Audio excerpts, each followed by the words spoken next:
नमस्कार दर्शकों, मैं हूं नाविका कुमार और आप जुड़ रहे हैं मेरे साथ सवाल पब्लिक का शो पर। बीजेपी के फायर ब्रांड सांसद सुधांशु त्रिवेदी ने आज प्रेस कॉन्फ्रेंस करके वक्फ कानून से लेकर कथा वाचन तक एक एक कर कई सवाल उठाए। उन्होंने कहा कि दान दक्षिणा पर इतना हंगामा और मौलवी पर कितना लुटाए, ये जवाब कौन देगा। दरअसल सुधांशु त्रिवेदी ने अखिलेश यादव को सीधा टारगेट किया। अब सवाल यह है कि अखिलेश यादव को क्यों टारगेट किया गया। वो इसलिए कि अखिलेश यादव ने कहा है कि बाबा बागेश्वर अंडर टेबल 50 से 51 लाख रुपए लेते हैं, तब कथा करते हैं। अखिलेश यादव और बाबा बागेश्वर ने क्या कहा है, आप एक बार जरूर सुनिए। कोई किसी की हैसियत है कि धीरेन्द्र शास्त्री को बुला ले अपने घर कथा के लिए? कोई अंडर टेबल लेगा वो बाबा पैसे? आप पता करवा लीजिए, अंडर टेबल नहीं लेते हैं वो धीरेन्द्र शास्त्री क्या? और जो राजनेता वर्तमान में राजनीति के नाम पर रोटियां सेक रहे हैं, उनको मुंह तोड़ जवाब मिल सके। अब वो अपनी राजनीतिक कास्टवाद के नाम पर रोटियां ना सेकें। इसी प्रकल्प को लेकर के हम आगामी 7 नवंबर से 16 नवंबर तक गांव गांव गली गली दिल्ली से वृंदावन तक पद यात्रा करेंगे। मुझे इस अंडर टेबल डील की सच्चाई फिलहाल नहीं मालूम, लेकिन इतना जरूर कहना चाहती हूं कि अगर कोई अवैध डील हो रही है या हुई है और किसी के पास इसके कोई संबंधित सबूत हैं तो उन्हें तुरंत पुलिस के पास चले जाना चाहिए। सबूत के साथ सामने वाले को एक्सपोज करना भी चाहिए। कम से कम मैं एक जर्नलिस्ट होने के नाते ये जरूर अपेक्षा करती हूं। अखिलेश जी ऐसा क्यों नहीं कर रहे, ये बात समझ के परे है। लेकिन इस बीच एक नया विवाद पटना के गांधी मैदान में वक्फ बचाओ दस्तूर बचाओ सम्मेलन में मंच से कही गई बातों को लेकर हो रहा है। इस मंच से राहुल गांधी और मल्लिकार्जुन खड़गे का संदेश पढ़कर सुनाया गया। मंच पर संभल के सांसद बर्क साहब ने भी अपनी बात रखी और भी इंडिया ब्लॉक के नेताओं ने अपनी बातें रखी। गांधी मैदान में देश के अलग अलग हिस्सों से आई जनता मौजूद थी, जिसमें ज्यादातर मुस्लिम जमात के लोग थे, क्योंकि रैली का नाम ही था वक्फ बचाओ दस्तूर बचाओ। इस रैली में वक्फ को लेकर क्या क्या कहा गया और क्यों इसकी चर्चा पूरे देश में हो रही है, इसे जानने के लिए इन बयानों को जरूर सुनिए। ये देश किसी के बाप का देश नहीं है, ये हम सबों का देश है। गरीब आवाम की सरकार बनेगी तो इस बिल को, इस कानून को बिहार राज्य जो है कूड़े के दान में फेंकने का काम करेगा।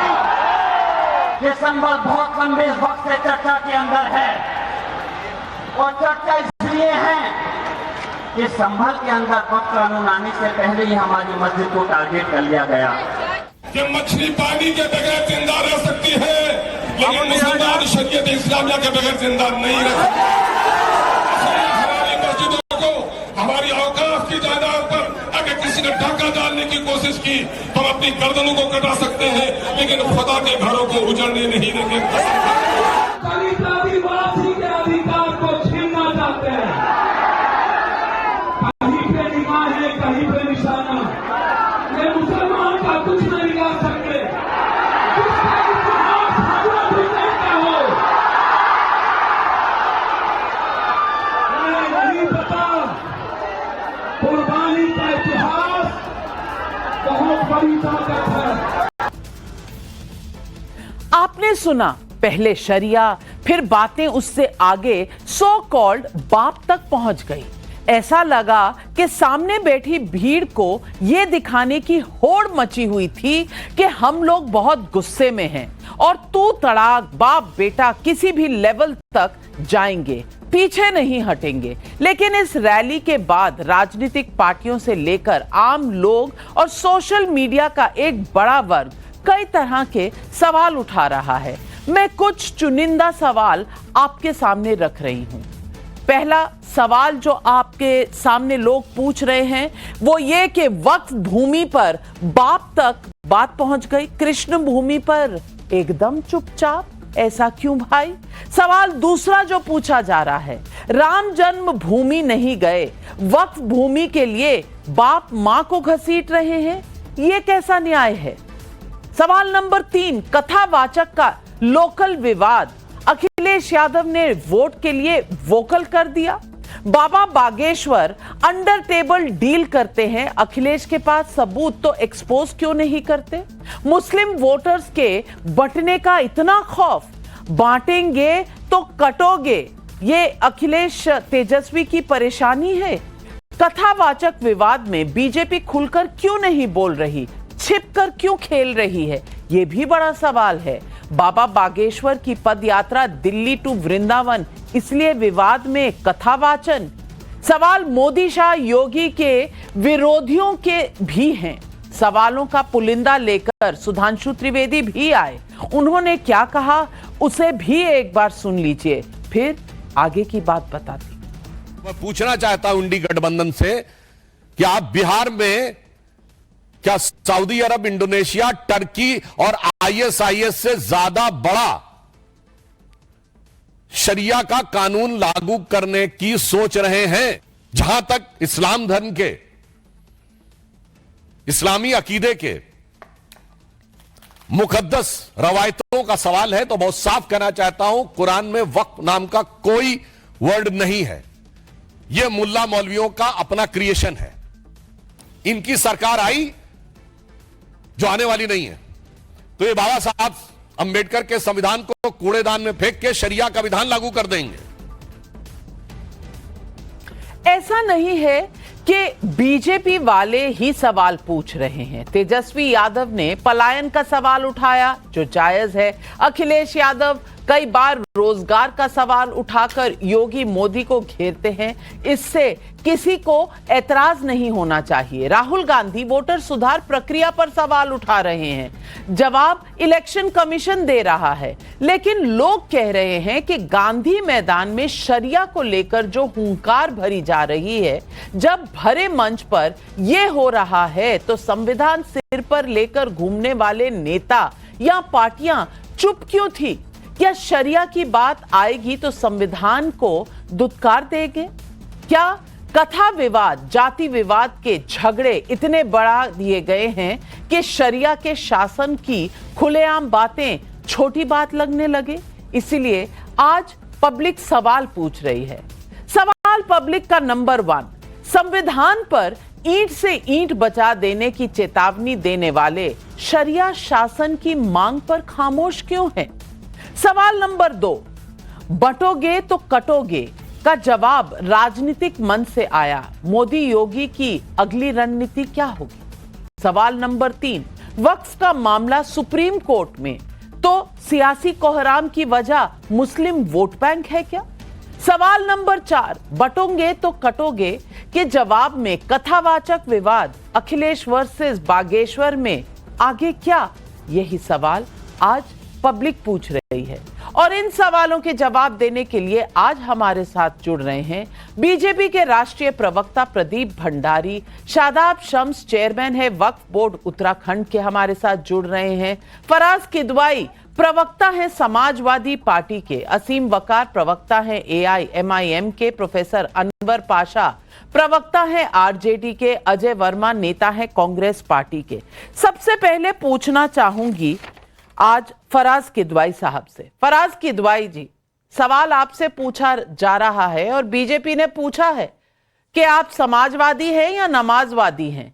आपको मौलवियों को दक्षिणा देने में तो कोई दिक्कत नहीं है, वक्फ में जो संविधान आप बचाते फिरते हैं उसके खिलाफ जाने में कोई दिक्कत नहीं है, शरिया की बात लागू हो जाएगी तो आप संविधान छुपा देते हैं, उसकी बात तक नहीं करते, लेकिन कथावाचक पर बहुत सारी प्रॉब्लम्स आपको हो रही हैं। यहां तक के धीरेन्द्र शास्त्री बाबा बागेश्वर को इल्जाम भी लगा दिया कि 50 लाख रुपए लेते हैं, और समाजवादी नमाजवादी वाला जो ये आपके ऊपर आरोप है इसका जवाब दे दीजिए।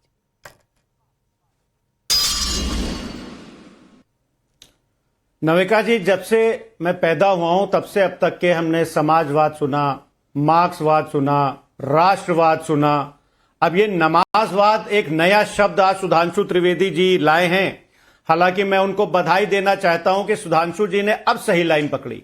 मैं अक्सर ये सोचता था कि सुधांशु त्रिवेदी जी इतने पढ़े लिखे आदमी हैं, इतने बढ़िया आदमी हैं, उनको आज तक मंत्री क्यों नहीं बने? क्योंकि भारतीय जनता पार्टी में तो जब तक ये नीलेश राणे नहीं कहेंगे कि मस्जिदों में घुस घुस के मारेंगे, तब तक के उनको मंत्री नहीं बनाया जाएगा। कपिल मिश्रा जब तक के भीड़ को उत्तेजित नहीं करेंगे एएसपी के सामने, एसीपी के सामने, तब तक उनको मंत्री नहीं बनाया जाएगा। देखिए, दूसरी एक प्रॉब्लम है। प्रॉब्लम यह है कि सुधांशु जी को ये कुरान पर ज्ञान, वक्फ पर ज्ञान कौन देता है? अब सुधांशु जी आज आपकी डिबेट में है नहीं, मैं चाह रहा था कि होते। ये मेरे हाथ में कुरान है जो उन्होंने जिक्र किया था, ये अंग्रेजी में है नविका जी। कुरान में तो नमाज भी शब्द नहीं है, और मैं पूरी जिम्मेदारी से बोल रहा हूं। तो क्या मतलब, तो क्या उसके बाद में फिर कुरान में तो नमाज की जगह सलाह है।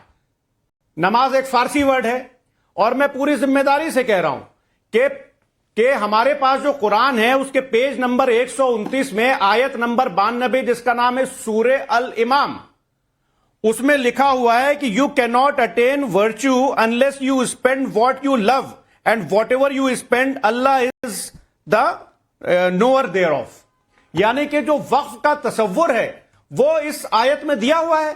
तो मुझे नहीं पता कि सुधांशु जी किन मौलानाओं से पूछ रहे हैं या उनके पास व्हाट्सएप में ज्ञान आया। मैं तो आपके जरिए बोलना चाहता हूं कि कुरान शरीफ में सलाह है, नमाज नहीं है। वैसे ही वक्फ का तसव्वुर सूरे अल इमरान में दिया हुआ है। दूसरी बात, उन्होंने एक झूठ बोला, आज उनकी मैंने पूरी प्रेस कॉन्फ्रेंस देखी कि सऊदी अरब में वक्फ नहीं है। आपके जरिए हम आपके दर्शकों को बताना चाहते हैं कि बिल्कुल है। रसूल अल्लाह ने खजूर की बागें वक्फ की। हमारे जो तीसरे वो थे हजरत उस्मान, उन्होंने एक कुआं वक्फ किया। वो कुआं आज भी और सऊदी अरब में उसकी देखरेख होती है। और सऊदी अरब में इस्लामिक इंडोमेंट यानी कि औकाफ है, जो कि वक्फ की एक लंबी परंपरा है। अब पता नहीं कि कौन इनको राय देता है, क्या है, मुझे नहीं पता। आ जाते हैं संविधान पे। अभी आपने संविधान की बात की। देखिए नविका जी, भारतीय जनता पार्टी के मुंह से जब संविधान शब्द आता है तो मुझे बड़ा बड़ा अचंभा होता है, क्योंकि सावरकर साहब से लेकर के गोलवरकर जी तक, और गोलवरकर जी से लेकर के भारतीय जनता पार्टी के वर्कर्स तक, इन्होंने कब संविधान मांगा है, माना है? मेरे पीछे किताबें लगी हुई हैं। बंच ऑफ थॉट्स के पेज नंबर 238 पर संविधान के बारे में गोलवरकर साहब क्या बोलते थे, ये पूरी दुनिया को पता है, आपको भी पता है। बार बार टाइम आपका वेस्ट करना ठीक नहीं है। के सुदर्शन जी से जब हार्ड टॉक्स इंटरव्यू किया गया था, उसमें उनसे पूछा गया था, डू यू एक्सेप्ट कॉन्स्टिट्यूशन? उन्होंने करण थापा जी ने पूछा था, उन्होंने कहा नो, सिंपली नो बोला।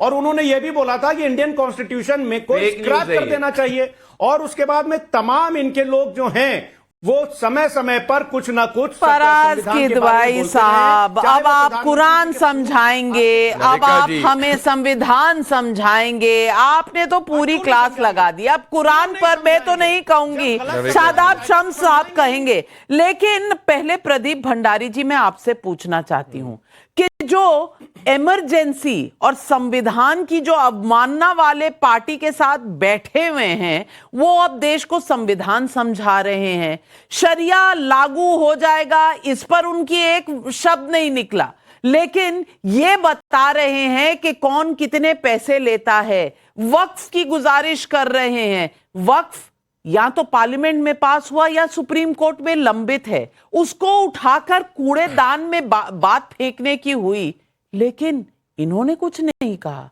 क्या दिखाता है? नविका जी, इन्होंने आपके टाइमर से 3 गुना बोला।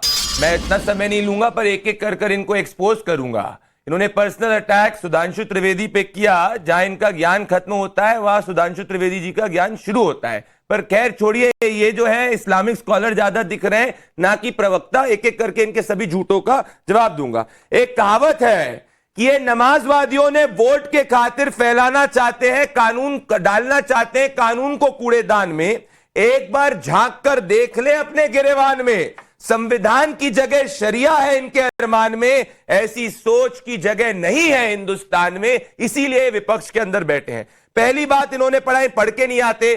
सऊदी अरेबिया के अंदर कोई फॉर्मल वक्फ बोर्ड नहीं है, ये इनको पता नहीं है। ना ही यूएई के अंदर है, ना ही कतार के अंदर है, ना ही टर्की के अंदर है, ना ही ईरान के अंदर है। तो ये पढ़े तो बेहतर रहेगा, पहली बात। दूसरी बात मैं कहना चाहता हूं नवेका जी, ये बड़ी आज संविधान की बात कर रहे हैं, इन्हीं के अलायंस पार्टनर आरजेडी ने बाबा साहेब भीमराव अंबेडकर जी की प्रतिमा को लालू प्रसाद यादव के कदमों पे रखा था, तब कैसे शू शू शू शू करके चुप हो गए नमाजवादी? और यही लोग थे ना जिन्होंने कांग्रेस पार्टी के खिलाफ, इनके मुलायम सिंह यादव जी ने हमारे साथ में जनसंघ के साथ में मिलकर इमरजेंसी में इंदिरा गांधी के खिलाफ जो आंदोलन किया था, आज जाके कांग्रेस की गोद में बैठ गए। क्यों? क्योंकि इनको चाहिए तुष्टीकरण वाला वोट। ये कथावाचकों पे हमला करेंगे, पर मौलवी जो इतनी सारी जमीनें वक्फ के नाम पे ली जाती है उस पर ये शांत बैठेंगे। गोविंदपुरी गांव बिहार के अंदर दलितों की, वंचितों की, पिछड़ों की जमीन पर वक्फ ने कब्जा कर लिया, उस पर ये शांत बैठेंगे। क्यों? क्योंकि इनकी पार्टी में प्रमोशन तब होता है जब आप आतंकवादियों के केस को वापस ले लो। इनकी पार्टी में प्रमोशन तब होता है जब एक दलित बच्ची की करल के अंदर हत्या होती है, तब इनकी पार्टी में असली समाजवादी होता है। तभी आज बच्चा बच्चा उत्तर प्रदेश से लेकर देश में बोल रहा है कि समाजवादी पार्टी जो है, या समाजवादी आज की तारीख में परिवारवादी और नमाजवादी बन चुके हैं। अगर इस सच में मुस्लिम हितैषी होते तो ये सच्चर कमेटी इनको एक्सपोज नहीं करती कि 70 साल के बाद भी मुसलमानों का हित नहीं कर पाए। पर बड़ी बात है नविका जी, 10 सेकंड में अपनी बात को कंप्लीट करूंगा। 256 धारा है संविधान की, ये सरकार में आए नहीं आए राज्य में, पर वो कानून को छू नहीं सकते वक्फ बोर्ड का। पर बोल भी ये क्यों रहे? वो इसीलिए बोल रहे हैं क्योंकि ये भीड़ को भड़काना चाहते हैं और ये भीड़ तंत्र में विश्वास रखते हैं, ना कि संविधान में। ये संविधान को कूड़े में फेंकने की बात कर रहे हैं, जो इंदिरा गांधी की सोच थी, आज ये प्रोफेसर अनवर पाशा, मैं पूछना चाहती हूं, तेजस्वी यादव बड़े उत्तेजित थे और इतनी उत्तेजना के बाद कहा क्या कि हम कानून को डालेंगे कूड़े के दान में। मैं पूछना चाहती हूं, इसीलिए संविधान बचाओ का नारा लगाया था आपने 2024 के चुनाव में? जवाब दीजिए, आज जनता पूछ रही। आज भी संविधान पर वही खतरा है जो पिछले 11 वर्षों से भारतीय जनता पार्टी जब से मरकज में, केंद्र में सरकार में आई है, तब से वो संविधान को जिस तरह से, हर तरह से संविधान की अहमियत को खत्म करने की कोशिश कर रही है, ये आपने देख लिया। 400 पार का नारा था, उसको भी देख लिया जनता ने, जमीन पर लाकर खड़ा कर दिया। संविधान का कितना सम्मान भारतीय जनता पार्टी करती है, इसका अंदाजा इस बात से लगा सकते हैं कि बार बार वो कहती है कि हम संविधान की समीक्षा करेंगे, संविधान को बदलेंगे। भारतीय जनता पार्टी के नेता ये बार बार ये आवाज उठाते हैं। रही बात संविधान में शब्द सेकुलरिज्म की, संविधान में शब्द सोशलिज्म की, इन दोनों शब्दों से भारतीय जनता पार्टी को नफरत है। भारतीय जनता पार्टी इस संविधान के सेकुलर चरित्र से इत्तेफाक नहीं करती। भारतीय जनता पार्टी सोशलिज्म की जो आवाज है हमारी, समाजवाद की जो हमारी आवाज है, समाजवाद का जो संघर्ष है, दलितों, पीड़ितों, पिछड़ों को न्याय देने का, उस संघर्ष के खिलाफ है भारतीय जनता पार्टी। इसीलिए भारतीय जनता पार्टी को इन शब्दों से नफरत है, इन शब्दों से परहेज है। आप अपनी बात कहें ना। नहीं, प्रोफेसर अनवर पाशा, आप अपनी बात कहें। आप चाहते हैं कि संविधान की जगह शरिया कानून हो? क्या आप ये चाहते हैं? बिहार में जो रैली थी, किस बात पे रैली थी? वक्फ बचाओ, दस्तूर बचाओ। दस्तूर जानती किसको कहते हैं? कॉन्स्टिट्यूशन को, संविधान को। वक्फ जो है एक संवैधानिक संस्था है। वक्फ कोई किसी की दुकान नहीं है, वक्फ कोई माफिया नहीं है जमीन लूटने वाली। के हिसाब से संसद ने पास किया है। संसद के कानून को कूड़ेदान में डालोगे तो शरिया के कानून को लाएंगे क्या? मैं कह रहा हूं पाशा साहब, संसद के कानून को कूड़ेदान में डालकर क्या शरिया के कानून को लेके आओगे? अनवर पाशा जी, आप प्रोफेसर साहब हैं, मुझे इतना बता दीजिए कि जो कानून संसद में पास हो चुका है और अब सुप्रीम कोर्ट में लंबित है, वो एक संवैधानिक प्रक्रिया है या नहीं है? क्या आप सुप्रीम कोर्ट का इंतजार करेंगे या आप संविधान को फाड़कर कूड़ेदान में डाल देंगे? जवाब दीजिए, हाँ या ना में। सरकार जो बिल पास करती है, अगर जनता के विरोध में है, संवैधानिक अधिकारों के खिलाफ है, तो उसके खिलाफ हम आवाज उठाएंगे। आरजेडी नहीं सुप्रीम कोर्ट बन चुकी है क्या नविका जी? तो फिर सुप्रीम कोर्ट बंद करवा दिया जाए। शादाब शमसी, क्या इस देश में शरिया कानून लाकर सुप्रीम कोर्ट, संसद सब बंद करवा दिया जाए? जवाब दीजिए अनवर पाशा जी को। उसी तरह से देखिए अविका, ना इनको शरीयत से मतलब है, ना इनको भारत के संविधान से मतलब है। इनको अपनी राजनीति करनी है और मुझे लग रहा है कि इतनी कमजोर हो गया है विपक्ष कि वो गोल टोपी का सहारा ले रहा है। हमने देखा है जो गांधी मैदान में आपको लोग नजर आए, यहाँ पॉलिटिकल पार्टियों के सारे नेता मौजूद थे, ये वही पॉलिटिकल पार्टियां हैं जो अपने कार्यकर्ताओं को गोल टोपी पहनाकर गोल गोल घुमाते हुए इस गांधी मैदान में पहुंचा रही है। वो अपनी हरी टोपी को दूर रखे हैं, कोई अपनी लाल टोपी को दूर रखे हैं। ये तमाम नेता को सिर्फ गोल टोपी के सहारा लेके अपनी राजनीति करना चाहते हैं। हमने देख लिया एक कम पढ़े लिखे मुसलमान का कंधे को इस्तेमाल कर सत्ता तक पहुंचने को इनको देश जलाना पड़े, उसके लिए भी ये तैयार है। बहुत ईमानदारी के साथ मैं एक बात कहूंगा, आज जो लोग बिहार में इकट्ठा हुए, बिहार में लगभग 50,000 से ज्यादा वक्फ हैं।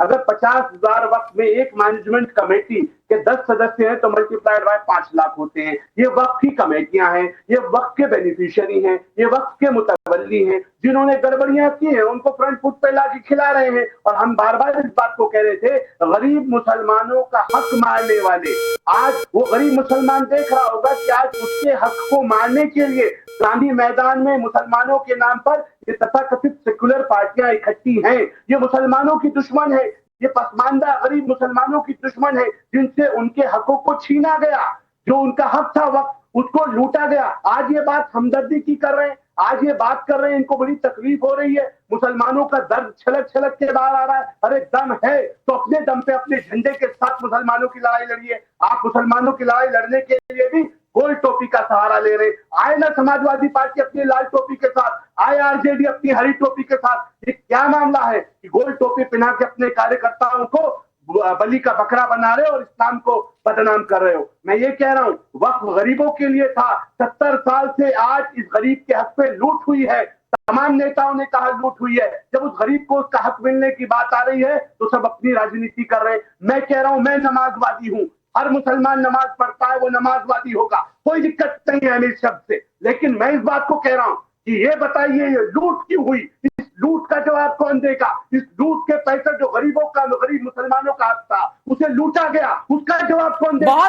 70 साल से लूटते। बहुत सरल सवाल है, लेकिन सवाल पूछती हूं आज असीम वकार साहब से। असीम वकार साहब, लूट हुई, लोग कह रहे हैं, और ये मुसलमान लोग ही हैं, क्योंकि 40,000 ऐसे केस हैं जो लंबित हैं वक्फ के ट्राइब्यूनल्स में। इसमें से 10,000 केस ऐसे हैं जो इन ट्राइब्यूनल के खिलाफ, वक्फ के खिलाफ हैं। यानी कि 1/4 तो रो रहे हैं कि वक्फ का ट्राइब्यूनल सही नहीं कर रहा। और यहां अख्तरुल ईमान साहब जो आपके प्रदेश के अध्यक्ष हैं, वो कहते हैं कि हम गले काटने पे उतर आएंगे। यही है क्या इस देश का लोकतंत्र? और गलत कह रहे हैं कि गले कटवाने पड़ेंगे हमें तो हम कटवा लेंगे, हम कुछ भी कर लेंगे। मैं पूछना चाहती हूं कि यही लोकतंत्र है, यही संविधान है जो आप देश में लागू करवाना चाहते हैं? देखिए, सबसे पहली बात तो जो पहले आपने बोला कि अख्तरुल ईमान ने कहा कि हम गले काट देंगे, ये आपने झूठ बोला है, गलत बयान। मैंने करेक्ट कर लिया अपने आप को, मुझे लगता है कटवाना कह दिया मैंने। मुकदमे का सामना ना करना पड़े। मुकदमे की बात नहीं अच्छा है, मुंह से कटवाने की जगह कटना निकल गया। अब अल्लाह तो मैं हूं नहीं, भगवान तो मैं हूं नहीं, कभी कभी गलती हो जाती है और अपने आप को मैंने सही भी कर लिया। लेकिन असीम वकार साहब, आप हैं तो बोलेंगे ही, बात का पतंगड़ बनाएंगे ही। नहीं, देखिए, मैंने तो ये कहा ही नहीं कि, मैंने तो कहा कि आप गलत बोल रही हैं। आपने मान ली गलती, आपकी बात सर आंखों पे, चलिए ठीक है। मैडम, ये सवाल नहीं उठता है कि कौन ये साबित कर रहा है कुरान में क्या लिखा है, ये है वो है। अगर धर्म पर साबित करने की बात आएगी तो आर्य समाज में मूर्ति पूजा ही नहीं है। आर्य समाज जो है भारत में बहुत बड़ा समाज है, बहुत लोग आर्य समाज को मानते हैं, करोड़ों लोग।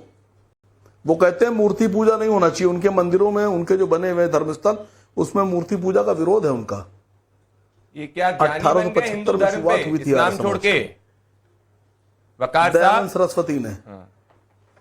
मैडम, मैं किसी के बीच में बोलता नहीं हूं। हिंदू धर्म के ऊपर आपको टिप्पणी करने का कोई हक नहीं है। किसी आप भी मुद्दे पे रहिए। आदमी की बात का जवाब देने नहीं आया। नहीं, आप हिंदू धर्म पे नहीं कर सकते मुझे बात करने दीजिए।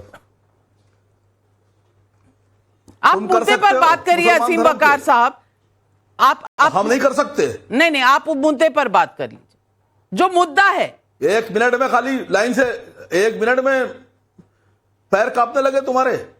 अरे मेरे पैर जो है ना, यहाँ पे आके देखिएगा कितने कांप रहे, कितने नहीं, और कौन पकड़ बना रहा है। वकार साहब, अपनी मुद्दे पे बात करिए। हिंदू धर्म के ऊपर आपको बोलने का कोई हक नहीं है। आपके धर्म का सम्मान है, आप हिंदुओं के धर्म का सम्मान करिए। या तो पहले आइए, धर्म परिवर्तन करना है, धर्म परिवर्तन करिए, हिंदू धर्म के अंदर शिक्षा लीजिए, स्कॉलर लीजिए, सर्टिफिकेट लाइए, फिर बात करिएगा। इस तरीके से नहीं चलेगा। जिस हर धर्म का सम्मान होना चाहिए, हिंदू धर्म का सम्मान करिए। मौका दे रही है बोलने का। आप बोले ना, आपको देखिए, तो मौका मैंने जो दिया। कहा था ये कंफर्म है कि मेरी बात बहुत, हाँ, मेरी बात बहुत बढ़िया हिट कर गई। ये तो मुझे कंफर्म है, तभी मिर्चें लगी, तभी बोलने लगे आप। तो आप मिर्चे लगाने आए थे वहां, गले कटवाने, यहाँ मिर्चे लगाने?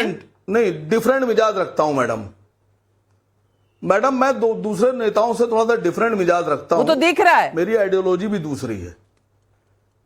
मेरा मानना यह है कि जो लोग सरकार करते हैं, सरकार में रहते हैं, वो चाहे जितना जुल्म कर लें, जो दिल चाहे कर लें, और चाहे जितनी मोहब्बत लुटा दें, कोई फर्क नहीं पड़ता है। सरकार में अगर कोई बादशाह मोहब्बत लुटा रहा है तो यह भी उसका फर्ज है, और जुल्म कर रहा है तो वो आगे तैयार रहे। जिन लोगों ने 700 साल हुकूमत की, उनके परिवार के लोग आज रिक्शा चला रहे हैं मैडम, होटलों में बर्तन मांज रहे हैं। नहीं, पर आप कहना क्या चाह रहे हैं? बर्तन मांज रहे हैं तो वक्फ उनका ख्याल क्यों नहीं रखता? वक्फ में इतना कुछ है तो उनका ख्याल रखना चाहिए ना वक्फ को। अरे बात तो सुनिए मैडम।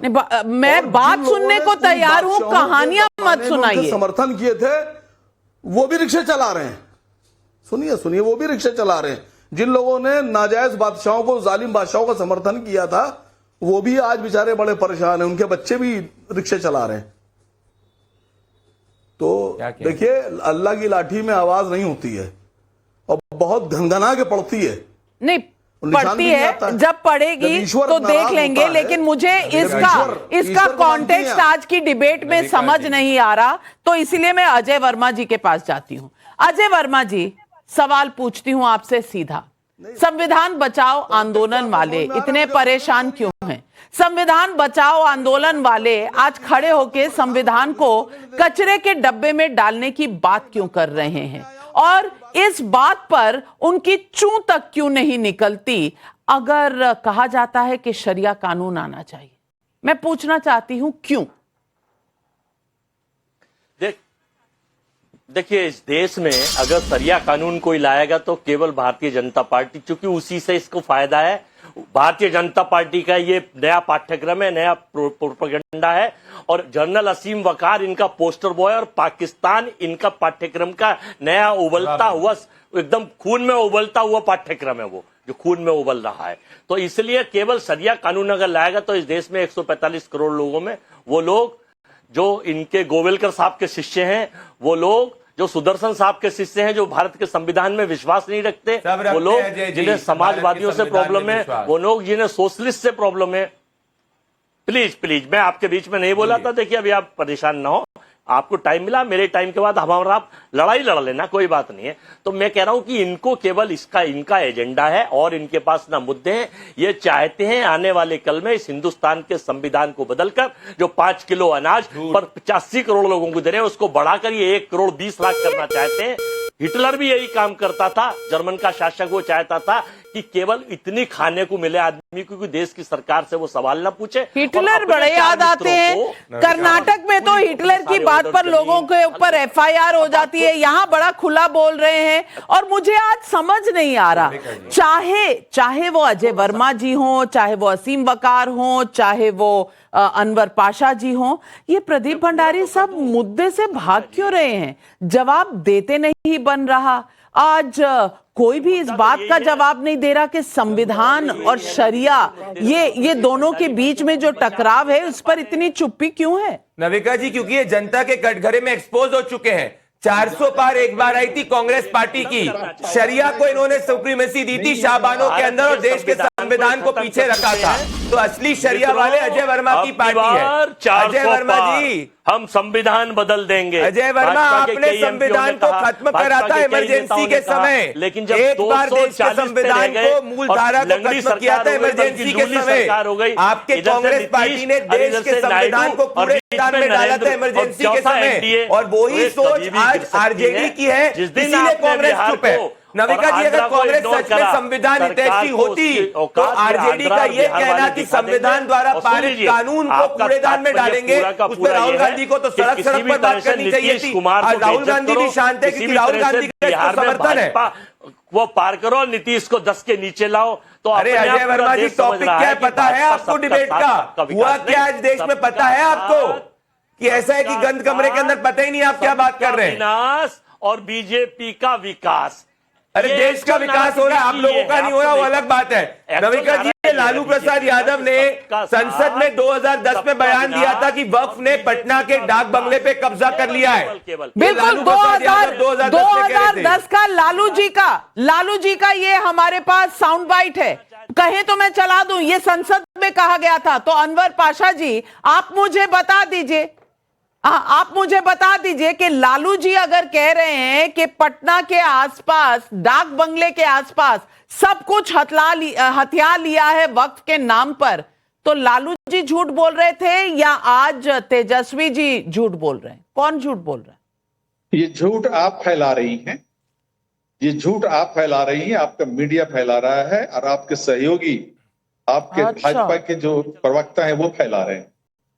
बिहार में आने वाले इलेक्शन में जो कुछ होने वाला है वो दीवारों पर वो इबारत साफ लिखी हुई है। ये रहा वीडियो। उसी को देख करके भारतीय जनता पार्टी और जेडीयू बौखलाई हुई और अपने 20 वर्षों का हिसाब देने के बजाय पूरे बिहार को हिंदू मुस्लिम के नाम पर नविका जी, इन्होंने कहा है झूठ फैला रहे। 7/5/2010 का बयान है, 15:31 मई 2010 का बयान है। पहले तो आप रुक जाइए अनवर पाशा जी, दूध का दूध पानी का पानी आज होगा। प्रदीप भंडारी आप सुनवा दीजिए। नविका जी, मैं ओपन चैलेंज कर रहा हूं आपके शो पे। ये रहा लोकसभा की प्रोसीडिंग्स, मई 2010 का बयान है, 3:21 का लालू जी का। बनाना चाहिए बहुत कड़ा। सारी जमीनें हड़प ली गई है, चाहे सरकारी हो या गैर, उसमें जो काम करने वाले लोग हैं सब बेच दिया है। प्राइम लैंड, ऐसा नहीं है कि कोई खेती वाली जमीन है। पटना के डाक बंगला पर जितनी प्रॉपर्टी थी ये सब पर अपार्टमेंट बन गया, सब लोगों ने लूट लाट। ये कह रहे हैं लालू प्रसाद यादव। ये बाकायदा सीधा कहा है लालू प्रसाद यादव का साउंड बाइट और संसद का साउंड बाइट है। कहीं भी जाकर आप इसे झूठ बता रहे हैं अनवर पाशा जी, आप इसे झूठ बता रहे हैं। आज जनता के सामने ये साउंड बाइट है, वो लालू जी बोल रहे हैं। दुकान की, ये आपके एआई जनरेटेड दुकान की। अरे कैसी बातें कर रहे हैं, ये कुछ भी पढ़ के नहीं आए नविका जी, ये लोग का इसीलिए हमेशा ये एआई जेनरेटेड है। तब एआई था अच्छा, फराज की दवाई, अब संसद के रिकॉर्ड भी एआई जेनरेटेड हो गए। अब झूठ से भागने का बस एक यही विचार रह गया है और पब्लिक भी पूछ रही है। संजय मिश्रा भदोही से पूछ रहे हैं, कभी रामचरितमानस पर निशाना, कभी राणा सांगा और क्षत्रियों पर निशाना और अब कथावाचक विवाद। क्या समाजवादी पार्टी के लिए सत्ता की यही सीढ़ी है, नमाजवादी होना? जवाब दीजिए। नविका जी, मैं बिल्कुल नमाजवादी पे आ रहा हूं, लेकिन आपसे हो सकता है गलती से एक बात निकल गई हो जिसको करेक्ट कर लीजिएगा। आपने बोला कि बिहार में ऐसा कहा गया कि संविधान को कचरे के डब्बे में डाल देंगे। या तो वो बाइट सुना दिए और या अपनी ये बात वापस कर लीजिए, क्योंकि वहां संविधान को जब वो कह रहे हैं कि हम इस कानून को डाल देंगे, तो कानून तो संसद ने पास कर दिया, तो अब तो संविधान में है ना। जब तक सुप्रीम कोर्ट उसे स्टे करे या ना करे तब तक तो वो कानून का हिस्सा है। कैसी बात कर रही हैं आप? क्यों? अब सुनिए। संसद किसी लॉ को पास कर देगा तो वो संवैधानिक नहीं है क्या? बात है ये, देखिए। नहीं, वो संवैधानिक नहीं है। संसद लॉ पास कर देगा तो किसी ने कहा कि संविधान को कचरे में डाल देंगे। अरे तो संविधान द्वारा पारित कानून को अगर आप कहेंगे कि कूड़ेदान में डाल दिया जाएगा, जिसके ऊपर सुप्रीम कोर्ट ने नहीं कहा इलीगल है, तो क्या संविधान को कूड़े में डालने की बात नहीं हो गई? संविधान की स्पिरिट को क्या पार्लियामेंट नहीं पास करता है? कैसी बात करेंगे? पार्लियामेंट इलीगल लॉ को पास करेगा? नविका जी, इनको चुप कराइए, आपका शो बहुत प्रेस्टीजियस होता है। नहीं, चुप क्यों कराओ? आप मुझे कह रहे हैं कि ये संवैधानिक नहीं है। जब एक एक्ट पास हो गया, लॉ बन गया, तो वो संविधान का हिस्सा हुआ कि नहीं हुआ? हमारे देश के कानून का हिस्सा हुआ कि नहीं हुआ? आप मुझे प्लीज मौका दीजिएगा, मौका दीजिएगा मुझे अनइंटरप्टेड। पहली बात मैं फिर से रिपीट कर रहा हूं, मैं उस पर पूरी तरह स्टिक हूं कि वहां पर किसी ने नहीं कहा कि संविधान को कचरे के डब्बे में डाल देंगे। अब मैं आता हूं, मेरे हाथ में ये संविधान है, ये इतना बड़ा, ये उत्तर प्रदेश की विधानसभा में बांटा गया है। इसके अंदर अगर आप प्रियम्बल को पढ़िएगा तो उस प्रियम्बल में जो कि प्रियम्बल में यहां पर से सोशलिस्ट और सेक्युलर शब्द गायब है, उस पर बहस हो सकती है कि अरे तो ओरिजिनल प्रियम्बल बाबा साहेब भीमराव अम्बेडकर जी के द्वारा पारित था, वो प्रियम्बल बांटा गया है, लगाई गई। क्या बातें कर रहे हैं? बदतमीजी नहीं होगी नविका जी। अरे बदतमीजी आप कर रहे हैं। जी भंडारी, आप बदतमीजी नहीं करेंगे। आप नहीं बदतमीजी करेंगे, ऊपर चिल्ला के कुछ नहीं होता है। तो आप बदतमीजी करने लगेंगे। अरे तो आप फर्जी की बातें करना चालू कर देंगे आप? नहीं, बिल्कुल होता है। अरे नहीं होता है, अपने बीपी को कम करिए जरा, चिल्लाइए मत, बीपी को कम करिए, पढ़ के नहीं आया आप, इंटरेक्ट करने लगते हैं। क्या नहीं कर रहे हैं? आप बोल रहे हैं कि जाके संविधान की प्रतिवादी के बाबा साहेब भीमराव अम्बेडकर में क्या संविधान था? नविका जी, इनको तमीज सिखाइए, इनको आप तमीज सीखिए, आप पहले तमीज सीखिए। बुजुर्ग हैं तो इज्जत कर रहा हूं मैं आपकी, आपको बुजुर्ग है, इज्जत कर रहा हूं, पानी पीजिए, ब्लड प्रेशर मत बढ़ाइए अपना। कर रहे हैं बदतमीज आदमी, आप है बदतमीज। नहीं, ब्लड प्रेशर नहीं बढ़ा रहे हम, बढ़ा रहे हैं आप, आपको हिदायत दे रहा हूं मैं। माफ कीजिए, मैं आप दोनों से इतनी रिक्वेस्ट करूंगी कि आप दोनों पढ़े लिखे इंसान हैं, स्वभाव अपना जानते हैं आप लोग, मर्यादा में रहें। डिबेट रोज होती है, उसके लिए मर्यादा पार करने की, उल्लंघन करने की जरूरत नहीं होती। लेकिन सवाल सिर्फ ये है कि जो कानून पार्लियामेंट में पास हो गया, मैं कंप्लीट करूं? हाँ, नहीं, जो मैं आपसे सवाल पूछ रही हूं ना, आप सवाल का जवाब दीजिए। जो कानून पास हो गया, जो कानून बन गया, जो पार्लियामेंट से पास हो गया, वो कह रहे हैं उसे कचरे के डब्बे में हम डाल देंगे। तो ये क्या है? ये क्या है? ये कानून की रक्षा है, संविधान की रक्षा है क्या? मैं उसी का जवाब दे रहा था नविका जी, मैं उसी का जवाब दे रहा था। जब कॉन्स्टिट्यूशन के प्रियम्बल में सेक्युलर और सोशलिस्ट शब्द डाला गया और सुप्रीम कोर्ट ने उस पर मोहर लगा दी, उत्तर प्रदेश सरकार ने यह कॉन्स्टिट्यूशन बांटा, इसके प्रियम्बल में ना तो सेक्युलर है ना सोशलिस्ट वर्ड है।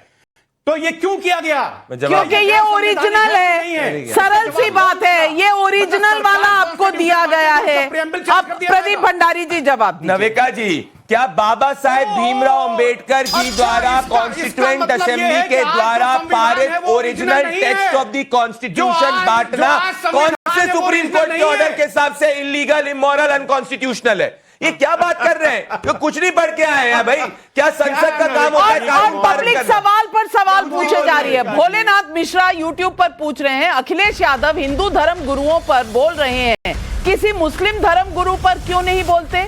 क्या मुस्लिम धर्म गुरु पैसे नहीं लेते हैं? सवाल है आपके लिए, इसका आपने एक बार भी जवाब नहीं दिया फराज किद भाई। वेदांत मिश्रा रायगढ़ छत्तीसगढ़ से सवाल पूछ रहे हैं, जिस कुर्बानी की बात इंडिया अलायंस कर रहा है, कहीं ये कुर्बानी 2026 में बिहार हारकर और 2027 में यूपी हारकर ना देनी पड़े, क्या कहेंगे? महेंद्र हरित का कैथल हरियाणा से सवाल है, बाबा साहब अंबेडकर के संविधान की दुहाई देने वाले आज संसद द्वारा पारित कानून को ही कूड़ेदान में फेंकने की बात क्यों कर रहे हैं? ये सवाल जायज है और जनता पूछ रही है। और आज हमने जनता का पोल भी किया, बात पर संविधान लहराने वालों की सभा में शरीयत के खुले आम प्रचार को कैसे देखते हैं? सैंपल साइज 25,000 लोग, तुष्टीकरण की राजनीति, लगभग 87% लोग कहते हैं ये तुष्टीकरण की राजनीति है। विरोध का अधिकार है 12% लोग, कह नहीं सकते, उनका कोई व्यू नहीं है 1%, यानी कि अधिकतर लोग मानते हैं कि ये तुष्टीकरण की राजनीति। और क्यों ना हो, बस बिहार के चुनाव आने वाले हैं, तो पटना के गांधी के मैदान से ही शरीयत की बात क्यों ना हो, गले कटवाने की बात क्यों ना हो? क्यों पारित जो लॉज हैं, जो कानून हैं, उन्हें कूड़ेदान में डालने की बात क्यों ना हो? खास करके अगर मुस्लिम समाज की बात हो, वक्फ कानून की बात हो। समझ गए ना? क्योंकि चुनाव है मेरे भाई, चुनाव में सब कुछ चलता है। आज इस डिबेट पर बस इतना ही। तमाम पैनलिस्ट का धन्यवाद करती हूं, लेती हूं आपसे इजाजत। नमस्कार। जाइएगा मत पाठशाला। ब्रेक के बाद